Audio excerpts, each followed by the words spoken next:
In other news, after a failed billion-rand sponsorship proposal, the South African Tourism Board has now been ousted by Tourism Minister Patricia de Lille. The board was dissolved this week amid bombshell allegations of misconduct and financial wastage by the directors.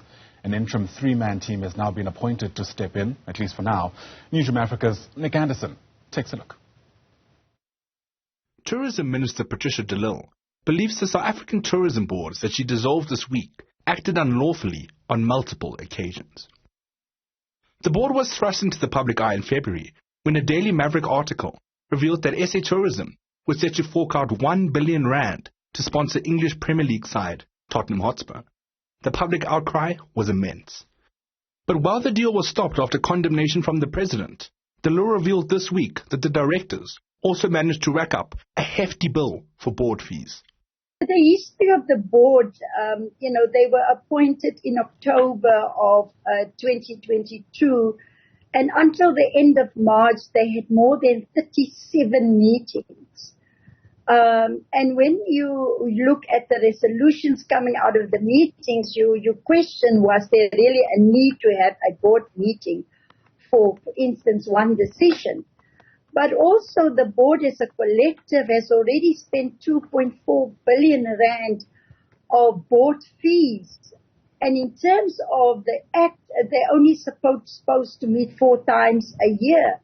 So I'm sure that their acknowledgement that the way they operated was not in terms of the law. On Wednesday, de Lille also revealed that 8 of the 11 board members had already quit in the last 3 weeks. Before that, she had written to the board raising her concerns and requested reasons why the board should not be dissolved. She received no response. And while R1 billion didn't end up going to a British football side for a sleeve sponsor, de Lille says over R1 million was spent just on getting to the negotiations. The members of parliament also are asking many questions about the operations of the board. There is also the travel to London of 4 members of the board and 4 staff members.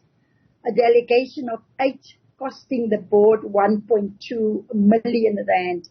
So there are a lot of issues where the board had to answer and through the chairperson, but the chairperson was the first one to resign also.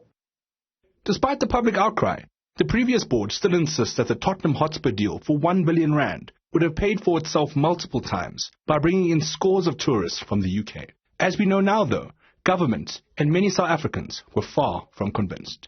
For Newzroom Afrika on Channel 405, I'm Nick Anderson in Johannesburg.